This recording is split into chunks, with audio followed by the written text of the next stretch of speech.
সবাইকে স্বাগত দীপ্ত সংবাদে। সাথে রয়েছে দোলা ডলরের। শুরুতেই জানাবো নিটোল টাটার সংবাদ শিরোনাম।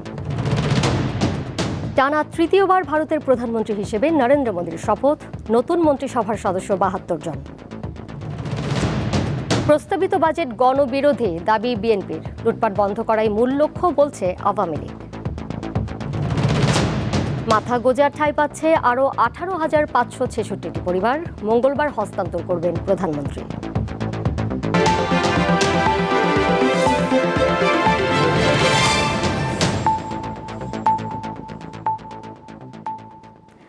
টানা তৃতীয়বারের মতো ভারতের প্রধানমন্ত্রী হিসেবে শপথ নিলেন নরেন্দ্র মোদী। রবিবার সন্ধ্যায় তার শপথ বাক্য পাঠ করান রাষ্ট্রপতি দ্রৌপদী মুর্মু। একই সাথে শপথ নিয়েছেন নতুন মন্ত্রিসভার ৭২ জন সদস্য।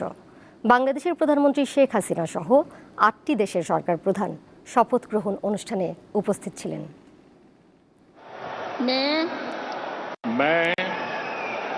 নরেন্দ্র দামোদর দাস মোদী।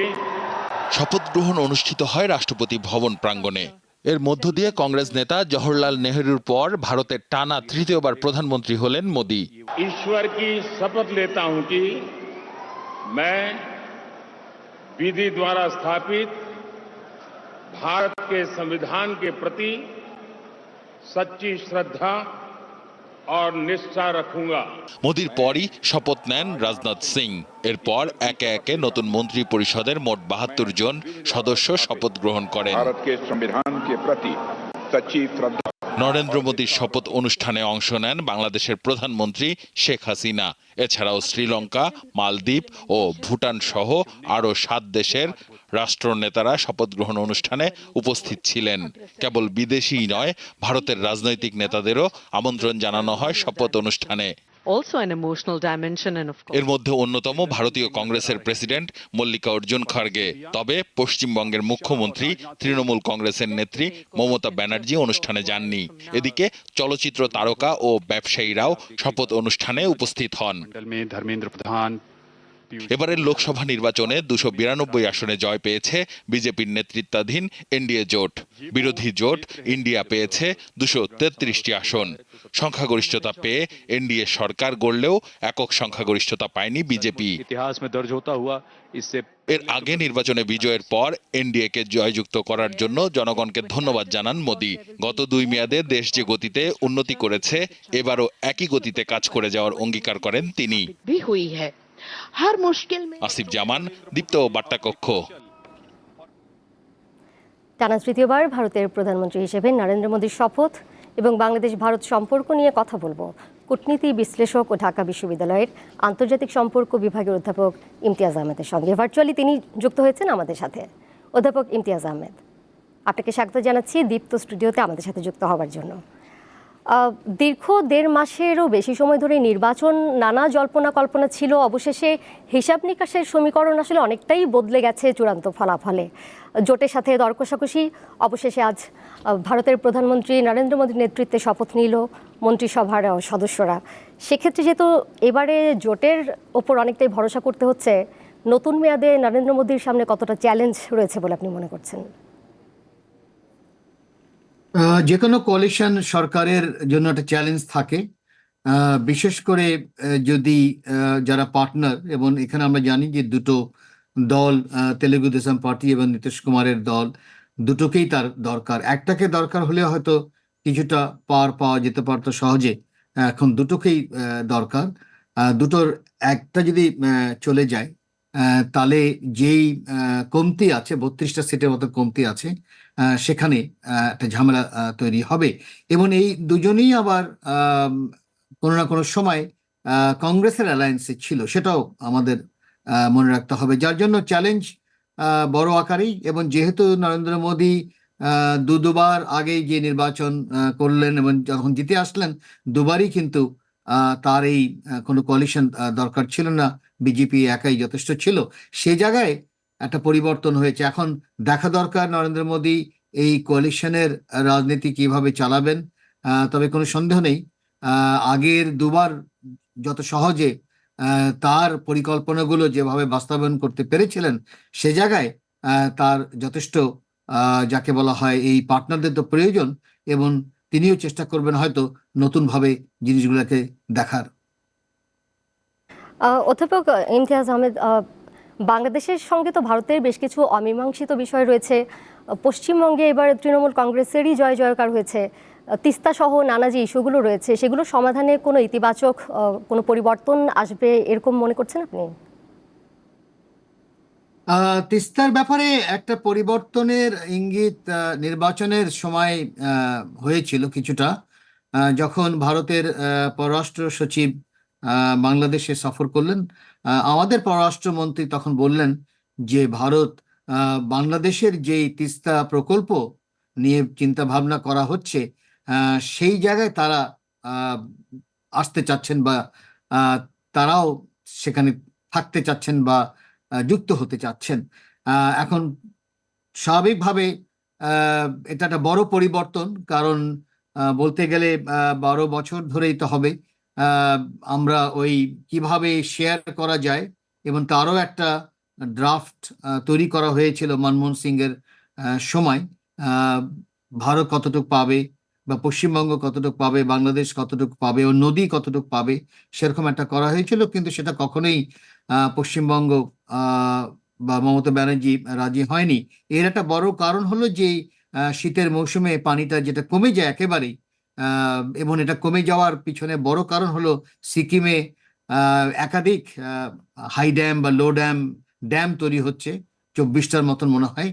সেগুলো কিন্তু পানি সরায়, এবং স্বাভাবিকভাবে শীতের মৌসুমে একেবারেই পানি থাকে না, যেটা পশ্চিমবঙ্গ কোনোভাবেই তার যেই কৃষির যে ডাইভারশনটা দরকার তার নিজের জনগণের জন্য এবং তার উৎপাদনের জন্য, সেখানে কোনো কম্প্রোমাইজ করতে তিনি রাজি হন নাই। এবং তা ওই কারণেই বাংলাদেশ বুঝতে পারলো যে ওইভাবে সমাধান হবে না, বাংলাদেশ নিজের মতনই সমাধান করতে হবে। এবং সেখানে যেটা চিন্তা করা হলো সেটা হলো শীতের মৌসুমের পানিটা যদি রিজার্ভের যেটা রাখা যায় সেটা বৃষ্টির সময় যেই বড় আকারে যে পানিটা আসে বৃষ্টির সময় রীতিমতো ফ্লাড হয়ে যায়, সেই পানিটাকে যদি রাখা যায় তাহলে ওই পানিটা শীতের মৌসুমে ব্যবহার করা। কিন্তু এর একটা খরচ আছে, এবং ওই খরচের পিছনে যেই কাঠামো তৈরি করা দরকার সেখানে চীন interest, quote on quote interest show করেছে। আহ, এবং সে জায়গায় হয়তো ভারতও চিন্তিত হয়ে গেল যে চীনের এখানে আসা।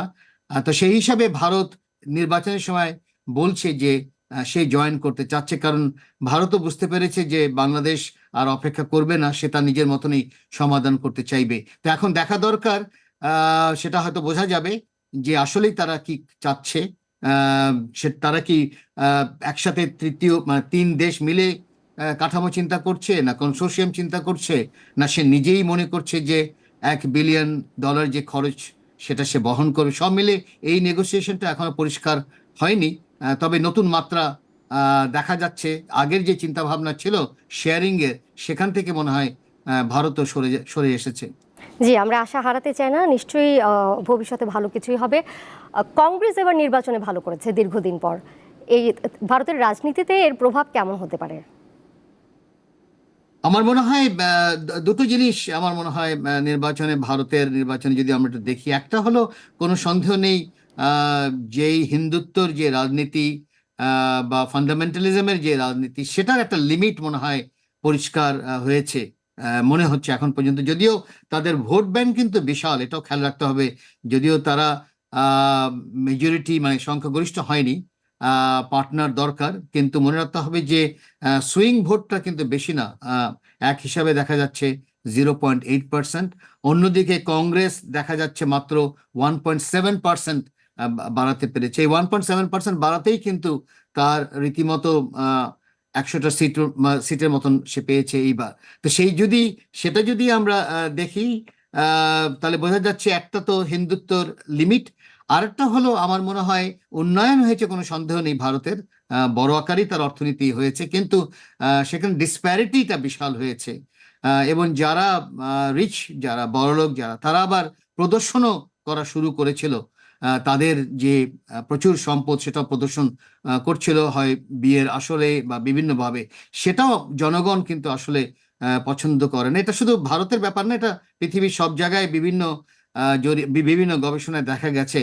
কারণ এই যে যখন রিচ দেখাতে শুরু করে তখন জনগণ কিন্তু একেবারে রীতিমতো অপমান বোধ করেন। তো সেই জায়গায় যদি পরিবর্তন আনতে পারে বিজেপি, সেটা দেখা দরকার। আর আমার মনে হয় কংগ্রেসের রাজনীতি থাকবে অ্যালায়েন্সটা আরো বাড়ানো, এবং যে অ্যালায়েন্সের মধ্যে ওই বিভাজনটা যেন কমানো যায়, সেই ধরনের যদি পরিকল্পনা থাকে তাহলে ভবিষ্যতে হয়তো আমরা একটা কংগ্রেসের অ্যালায়েন্সের কি বলা হয় সরকারও হয়তো আমরা দেখব। অধ্যাপক ইমতিয়াজ আহমেদ, আপনাকে অনেক ধন্যবাদ আমাদের সাথে যুক্ত থাকার জন্য। আমরা তখন কথা বলছিলাম ঢাকা বিশ্ববিদ্যালয়ের আন্তর্জাতিক সম্পর্ক বিভাগের অধ্যাপক এবং কূটনীতি বিশ্লেষক অধ্যাপক ইমতিয়াজ আহমেদের সঙ্গে। প্রধানমন্ত্রী শেখ হাসিনা ভারতের মধ্য দিয়ে ভুটান থেকে জলবিদ্যুৎ আমদানির বিষয়ে বাংলাদেশের আগ্রহের কথা পুনর্ব্যক্ত করেছেন। ভুটানের প্রধানমন্ত্রী দাশো শেরিং তোবগের রবিবার নয়াদিল্লিতে প্রধানমন্ত্রী শেখ হাসিনার সঙ্গে সৌজন্য সাক্ষাৎ করতে গেলে তিনি এই আগ্রহের কথা জানান। শেখ হাসিনা ভুটানের প্রধানমন্ত্রীকে জানান এর জন্য একটি ত্রিপক্ষীয় চুক্তির প্রয়োজন এবং এরই মধ্যেই ভারতের সাথে বিষয়টি নিয়ে আলোচনা হয়েছে। পরে পররাষ্ট্রমন্ত্রী হাসান মাহমুদ সাংবাদিকদের জানান ভুটান বাংলাদেশে জলবিদ্যুৎ রপ্তানির জন্য অধীর আগ্রহে অপেক্ষা করছে। দুই প্রধানমন্ত্রীর সৌজন্য সাক্ষাতে দুদেশের মধ্যকার দ্বিপাক্ষিক সম্পর্কের সম্পূর্ণ বিষয়াদি আলোচনায় উঠে আসে।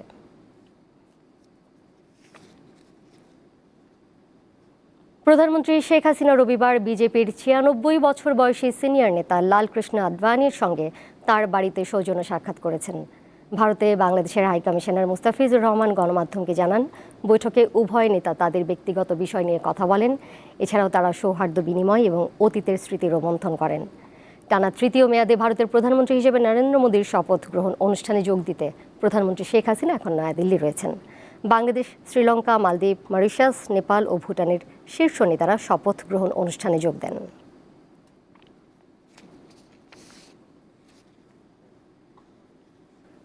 প্রস্তাবিত বাজেটকে গণবিরোধী আখ্যা দিয়ে তা প্রত্যাখ্যান করেছে বিএনপি।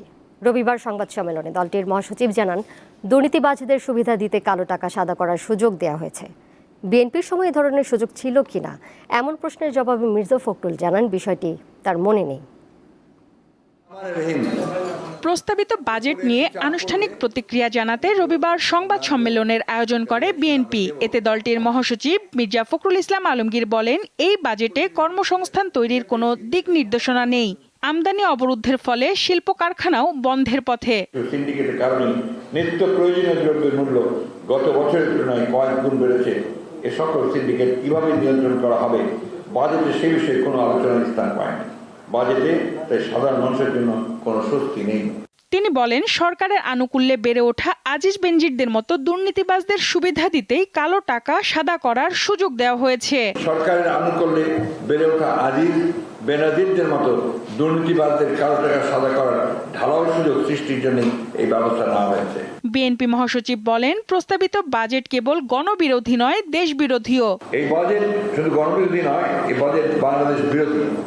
যে মানুষকে নিয়ে বাংলাদেশ, সেই মানুষ গণমানুষের অস্তিত্বে বিপন্ন হয়ে পড়েছে।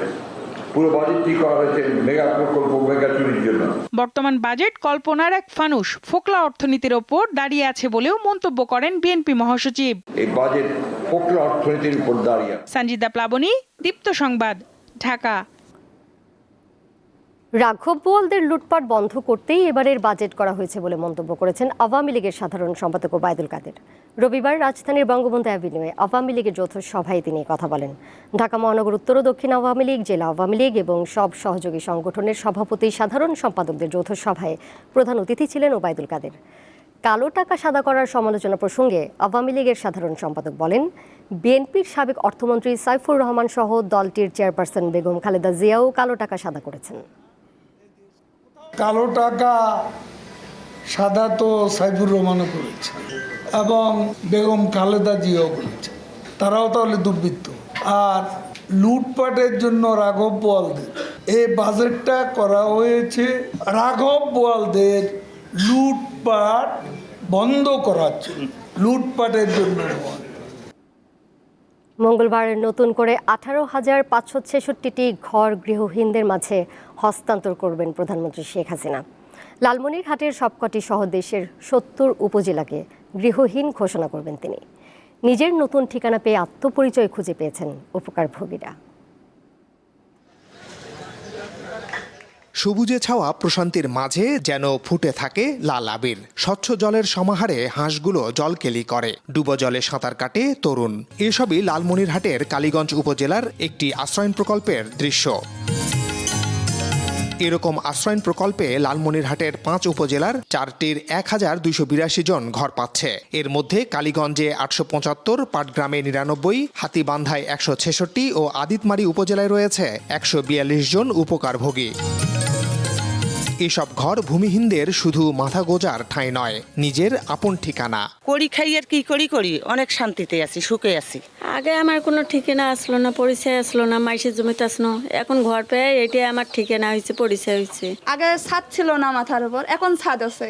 আগে সে কত ভালো হয়েছি, আগে তো থাকার আস্তির এমন ছিল না, বুঝেন না। মঙ্গলবার ঢাকা থেকে ভার্চুয়ালি এক অনুষ্ঠানের মাধ্যমে লালমনিরহাট, ভোলাসহ বিভিন্ন জেলার মোট 18,566টি ঘর হস্তান্তর করবেন সরকার প্রধান। তাদের প্রত্যেকটি ঘরেই বিদ্যুৎ সুবিধা প্রদান করা হবে, সুপেয় পানির ব্যবস্থা করা হবে। তারা যেন কর্মমুখী শিক্ষায় শিক্ষিত হতে পারে এবং নিজের পায়ে দাঁড়াতে পারে। ক্রমান্বয়ে প্রশিক্ষণ দেওয়া হচ্ছেই, নতুন যারা ঘর পেল তাদেরকেও এই প্রশিক্ষণের আওতায় আনা হবে। এখন পর্যন্ত এই প্রকল্পের মাধ্যমে দেশে 43 লাখ গৃহহীন মানুষ উপকার পেয়েছেন। দেশের আর একজন মানুষও গৃহহীন থাকবে না। সরকারের এই রাজনৈতিক অঙ্গীকার এখন অনেকটাই বাস্তবায়নের পথে। নতুন করে 70টি উপজেলাকে গৃহহীন মুক্ত ঘোষণা করতে যাচ্ছেন প্রধানমন্ত্রী শেখ হাসিনা। আর এর মধ্য দিয়ে দেশের 464টি উপজেলা হবে পুরোপুরি গৃহহীন মুক্ত। মাহমুদ শাওন, দীপ্ত সংবাদ, লালমনিরহাট। ঘূর্ণিঝড় রিমালের কারণে স্থগিত 19টি উপজেলায় আজ ভোট গ্রহণ করা হয়েছে। এখন চলছে গণনা। বাগেরহাটের মোংলায় আনসার সদস্যকে দায়িত্ব পালনে বাধা ও মারধরের অভিযোগে আনারস প্রতীকের চেয়ারম্যান প্রার্থীর এক সমর্থককে 6 মাসের সশ্রম কারাদণ্ড দেওয়া হয়েছে। এছাড়া বরিশালের গৌরনদী সরকারি পাইলট মাধ্যমিক বিদ্যালয় কেন্দ্রে বিশৃঙ্খলার অভিযোগে উপজেলা ছাত্রলীগের যুগ্ম সাধারণ সম্পাদক ইমরান মিয়া সহ 2 জনকে আটক করেছে আইন শৃঙ্খলা রক্ষাকারী বাহিনী। অনিয়মের অভিযোগে পাথরঘাটা উপজেলায় আমরাতলা কেন্দ্রে সহকারী প্রিজাইডিং ও পোলিং অফিসার সহ 3 জনকে আটক করা হয়েছে। পটুয়াখালীর দুমকিতে জাল ভোট দেওয়ার চেষ্টার অভিযোগে মোহাম্মদ ইমন নামে এক কলেজ ছাত্রকে 5,000 টাকা জরিমানা করেছে ভ্রাম্যমাণ আদালত। উপজেলা চেয়ারম্যানদের 79% ব্যবসায়ী বলে জানিয়েছে ট্রান্সপারেন্সি ইন্টারন্যাশনাল বাংলাদেশ টিআইবি। রবিবার রাজধানীতে সংবাদ সম্মেলনে এসব তথ্য জানায় সংস্থাটি। ষষ্ঠ উপজেলা পরিষদ নির্বাচনে হলফনামা বিশ্লেষণ ও চূড়ান্ত ফলাফল শীর্ষক এই আয়োজনে এইসব তথ্য তুলে ধরা হয়। ষষ্ঠ উপজেলা পরিষদ নির্বাচনে 4 ধাপে 442 উপজেলার মধ্যে 300-রও বেশি উপজেলায় চেয়ারম্যান পদে নতুন মুখ নির্বাচিত হয়েছেন, যাদের অধিকাংশই ব্যবসায়ী বলে জানায় টিআইবি।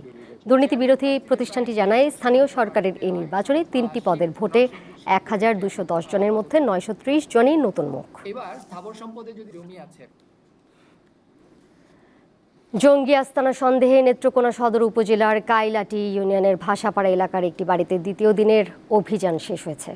সন্ধ্যা 6টায় অভিযান সম্পন্ন করে সাংবাদিকদের ব্রিফ করেন পুলিশ সুপার। তিনি জানান, ওই বাড়িটি থেকে একটি বিদেশি পিস্তল, 17 রাউন্ড গুলি, জিহাদি বই ও ওয়াকি টকি সহ জঙ্গিদের প্রশিক্ষণের কাজে ব্যবহৃত বিভিন্ন সরঞ্জামাদি উদ্ধার করা হয়। তবে এখন পর্যন্ত কাউকে আটকের বিষয়ে কিছু জানানো হয়নি। এর আগে ঢাকা থেকে যাওয়া পুলিশের অ্যান্টি টেরোরিজম ইউনিট ও বম ডিসপোজাল টিম সকাল 9টার দিকে বাড়িটিতে অভিযান শুরু করে। এর আগে শনিবার দুপুর থেকে সন্ধ্যা পর্যন্ত বাড়িটিতে অভিযান চালায় পুলিশ। প্রস্তাবিত বাজেট প্রত্যাশা পূরণে ব্যর্থ হয়েছে বলে জানিয়েছে রিহ্যাব ও বাজুস। রাজস্ব আদায়ের পদ্ধতি পরিবর্তন করার দাবি জানিয়েছে সংগঠন দুটি। ফ্ল্যাটের নিবন্ধন ফি এবং স্বর্ণালংকার বিক্রির উপর আরোপিত ফি কমানোর দাবি জানিয়েছে তারা। প্রস্তাবিত বাজেটে নতুন পুরাতন যে কোনো ধরনের ফ্ল্যাট নিবন্ধনে প্রায় 30% ফি ধার্য করা হয়েছে। এই নিয়ে হতাশা প্রকাশ করেছে real estate and housing association of Bangladesh rehab. রবিবার রাজধানীতে সংবাদ সম্মেলনে সংগঠনটি আবাসন খাত থেকে রাজস্ব আদায়ের পদ্ধতি পরিবর্তনের অনুরোধ জানায়। এ সময় নতুন ফ্ল্যাটের নিবন্ধন ফি 7% এবং পুরাতন ফ্ল্যাটের নিবন্ধন ফি 4% নির্ধারণের দাবি জানানো হয়। রেজিস্ট্রেশন ব্যয় কম হলে ক্রেতারা জমির সঠিক মূল্য দেখাতে উৎসাহিত হবে। ফলে অপ্রদর্শিত অর্থ তৈরি হওয়ার স্বাভাবিকভাবে হ্রাস পাবে। নিবন্ধন ব্যয় সার্কভুক্ত দেশ এমনকি বিশ্বের মধ্যেও সবচেয়ে বেশি। পৃথক সংবাদ সম্মেলনে বাংলাদেশ জুয়েলার্স অ্যাসোসিয়েশন বাজুস অভিযোগ করেছে তাদের 15টি প্রস্তাবের একটিও নতুন বাজেটে প্রতিফলিত হয়নি। স্বর্ণালংকার বিক্রির ক্ষেত্রে আরোপিত 5% ভ্যাট হার কমিয়ে 3% করার দাবি জানায় সংগঠনটি। আমরা মাননীয় অর্থমন্ত্রীর কাছে আমাদের বাজেট প্রস্তাবনা দিয়েছিলাম। বৈঠকে এনবিআর চেয়ারম্যান বাজুসের দাবি পূরণের অঙ্গীকার করলেও বাস্তবে জুয়েলারি ব্যবসায়ীদের সঙ্গে ছলচাতুরির আশ্রয় নিচ্ছেন। দাবি আদায় না হলে কঠোর আন্দোলনের হুঁশিয়ারি দিয়েছে সংগঠনটি। ভ্যাটকে আমাদের দীর্ঘদিনের দাবি 5% থেকে 3% করা হোক। যদি এটা না করা হয় কঠিন আন্দোলনে যাওয়া ছাড়া আর কোনো রাস্তা আমাদের খোলা থাকবে না। জুয়েলারি ব্যবসায়ীদের কাছ থেকে ভ্যাট আদায়ের নামে হয়রানি করা হচ্ছে বলেও অভিযোগ বাজুসের। জুয়েলারি ব্যবসায়ীদের ব্যবসা বন্ধ করে দেওয়া ছাড়া। জহিরুল মোহসান, দীপ্ত সংবাদ, ঢাকা।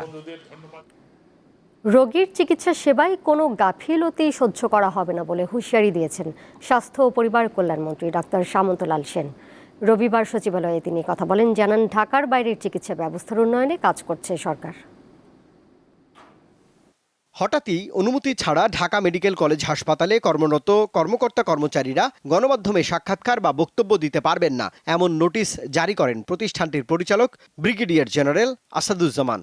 পরিচালকের এমন নোটিশের বিষয়ে দৃষ্টি আকর্ষণ করা হয় স্বাস্থ্যমন্ত্রীর। রবিবার সচিবালয়ে বাংলাদেশ সেক্রেটারিয়েট রিপোর্টার্স ফোরাম আয়োজিত সংলাপে এমন প্রশ্নের জবাবে স্বাস্থ্যমন্ত্রী জানান, সাংবাদিকদের সঙ্গে কোনো বিবাদ না করার নির্দেশ দিয়েছেন তিনি। আমি ওনাকে যেটা বলছি যে দেখেন, কোনো কনফেডারেশন সাংবাদিকরা সাংবাদিকদের মতো কাজ করতে বলেন, সুতরাং এখানে মানে যেন কোনো রকম বৈষম্য কিংবা কোনো রকম বিবাদ না হয়, এটা আমি ওনাকে স্পষ্ট করে বলে দিয়েছি। তিনি জানান, সরকার স্বাস্থ্যসেবার মান বাড়াতে বদ্ধপরিকর। বলেন, সরকারি হাসপাতালে ডাক্তারদের অনুপস্থিতি এবং অবহেলা সহ্য করা হবে না। চিকিৎসা এমন একটা বিষয়, চিকিৎসায় নেগলিজেন্সি কিংবা চিকিৎসায় গাফিলতি করলে একটা মানুষের জীবন চলে যায়। সুতরাং এখানে দুইবার চিন্তা করার কোনো সুযোগ নাই। অতএব এই ব্যাপারে কোনো গাফিলতি, কোনো নেগলিজেন্সি কোনো আমি সহ্য করব না। স্বাস্থ্যমন্ত্রী জানিয়েছেন, ওষুধের দাম নিয়ন্ত্রণে রাখতে বড় পদক্ষেপ নিচ্ছে সরকার। নির্ধারণ করে দেওয়া হয়েছে, তার বাইরে গেলে তাদের বিরুদ্ধে অবশ্যই অ্যাকশন নেওয়ার জন্য আমি এটা বলছি এবং এটা আমি নিয়ে। রুবায়েত হাসান, দীপ্ত সংবাদ, ঢাকা। কোরবানি ঈদে চোরাই পথে যেন কোনো গরু প্রবেশ করতে না পারে সেজন্য সীমান্ত রক্ষীরা শক্ত অবস্থানে আছে বলে জানিয়েছেন মৎস্য প্রাণী সম্পদ মন্ত্রী আব্দুর রহমান। রবিবার সাভারে বাংলাদেশ প্রাণী সম্পদ গবেষণা ইনস্টিটিউটের বার্ষিক গবেষণা পরিকল্পনা কর্মশালা 2024-এর উদ্বোধনী অনুষ্ঠান শেষে তিনি কথা বলেন। অনুষ্ঠানে মন্ত্রী বলেন, দেশে কোরবানির জন্য 1,07,00,000 গবাদি পশুর চাহিদার তুলনায় 1,30,00,000 গবাদি পশু রয়েছে। 2024-25 অর্থ বছর বাস্তবায়নের জন্য গবেষণা কর্মসূচি প্রণয়নে অংশীজনদের মতামত ও পরামর্শ গ্রহণের লক্ষ্যে দিনব্যাপী কর্মশালা আয়োজন করে বাংলাদেশ প্রাণী সম্পদ গবেষণা ইনস্টিটিউট। প্রতিষ্ঠানটির মহাপরিচালক এস.এম. জাহাঙ্গীর হোসেনের সভাপতিত্বে অনুষ্ঠানে বিশেষ অতিথি হিসেবে ছিলেন মৎস্য ও প্রাণী সম্পদ মন্ত্রণালয়ের সচিব সাইদ মাহমুদ বেলাল হায়দার। এমপি আনার হত্যাকাণ্ডে অভিযুক্ত সিয়ামকে নিয়ে তল্লাশি অভিযান চালিয়েছে কলকাতার পুলিশ। রবিবার সকাল থেকে শুরু হওয়া এই অভিযানে বাগজোলা খাল থেকে কিছু অস্থি উদ্ধার করা হয়েছে। এর আগে আনার হত্যার পরই ভারত থেকে নেপাল পালিয়ে যান সিয়াম। সেখানে আটকের পর তাকে কলকাতায় ফেরত পাঠানো হয়। শনিবার সিয়ামকে 14 দিনের হেফাজতে পায় সিআইডি। প্রাথমিকভাবে হাড়গুলো দেখে মানুষের বলেই ধারণা করা হচ্ছে। যদিও সিআইডির পক্ষ থেকে জানানো হয়েছে, এমপি আনারের দেহাংশ কিনা বিষয়টি নিশ্চিত হতে উদ্ধার হওয়া হাড়গুলো ফরেনসিক পরীক্ষার জন্য পাঠানো হবে।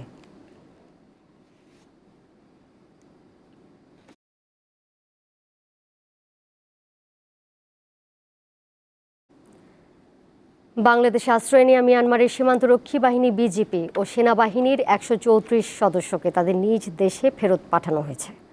প্রত্যর্পণের উদ্দেশ্যে সকাল 6:30টায় তাদেরকে কক্সবাজার শহরের বিআইডব্লিউটিআই ঘাটে আনা হয়। এরপর মিয়ানমারের কর্মকর্তাদের কাছে হস্তান্তর প্রক্রিয়া শেষে টাগবোটে করে নিয়ে যাওয়া হয় গভীর সমুদ্রে অপেক্ষমান জাহাজে। সেই জাহাজে করে মিয়ানমারের উদ্দেশ্যে যাত্রা করেন দেশটির বিজিপি ও সেনাবাহিনীর 134 সদস্য। শেষ করব দীপ্ত সংবাদ, যাবার আগে নিটোল টাটা সংবাদ শিরোনাম জানিয়ে দেব আরও একবার। টানা তৃতীয়বার ভারতের প্রধানমন্ত্রী হিসেবে নরেন্দ্র মোদীর শপথ, নতুন মন্ত্রিসভার সদস্য 72 জন। প্রস্তাবিত বাজেট গণবিরোধী, দাবি বিএনপির, লুটপাট বন্ধ করাই মূল লক্ষ্য বলছে আওয়ামী লীগ। মাথা গোজার ঠাঁই পাচ্ছে আরও 18,566টি পরিবার। মঙ্গলবার হস্তান্তর করবেন প্রধানমন্ত্রী। এই ছিল এখনকার মতো।